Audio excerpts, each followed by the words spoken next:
जो हेला पर सेठी अव्यवस्थार दायी किए ट्राफिक तो हम केंद्र सरकार आनिक लगे बोली ना ट्राफिक तो टिकर स्थानीय एवं भी आप जानते गोटे जगार ट्राफिक ना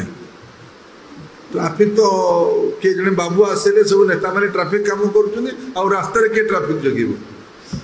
गत काली 55 नंबर जातीय राजपथ आस 55 नंबर जातीय राजपथर बड़ अंश काम शेष हो सारी जेहेतु ये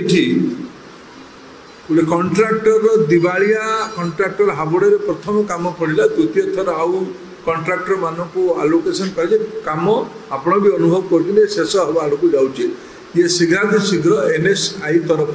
कंप्लीट कर किंतु मु आज गोटे अनुभव करूँ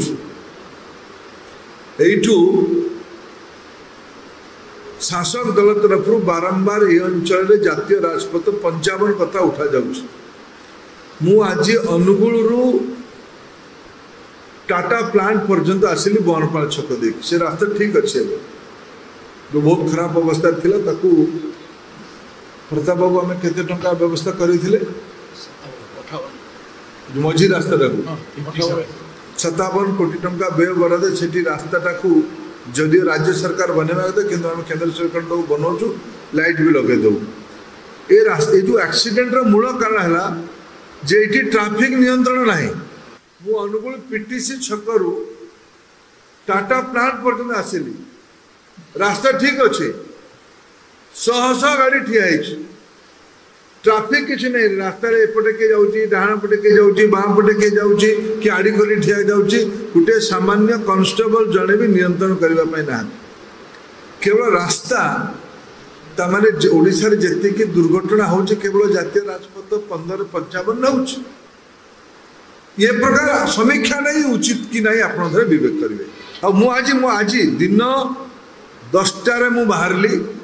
समय भी कहूँ मध्यरात्रि नुहे दिन 10टारू भूषण छक आसवाई घंटा गला रास्ता ठीक अच्छे तापाई किए दायी रहा संरक्षण भी चाहूँगी जो मैंने NHI छाड़ी आउटे मोर आज मत राज्य सरकार असहयोग जुगु मैं कहता के कारण मोर प्रायोरिटी विषय रास्ता कंप्लीट हो सरकार माने सरकार राज्य सरकार जंगल विभाग असहयोग जुगु जगह जगार जो अंडरपास जगह उपलब्ध करने कथा न मिलवा कारण जंगल अनुमति रे विलंब हवा कारण रास्ता कंप्लीट है एटा मोर स्पष्ट मत मुझे एपर्यंत कथा को केवे कहनी मु दायित्व नहीं सदाबले मो मुंड ऊपर दायित्व नहीं आज रास्ता लगभग समाप्ति आड़ को जाऊँगी किंतु जदि आज विलंब हो तार कारण या जो हेला पर सेठी अव्यवस्थार दायी किए ट्राफिक तो हम केंद्र सरकार आनिक लगे बोली ना ट्राफिक तो टिकर स्थानीय एवं भी आप जानते गोटे जगार ट्राफिक ना ट्राफिक तो किए जड़े बाबू आसे सब नेता मैंने ट्राफिक काम कर रास्तार किए ट्राफिक जगह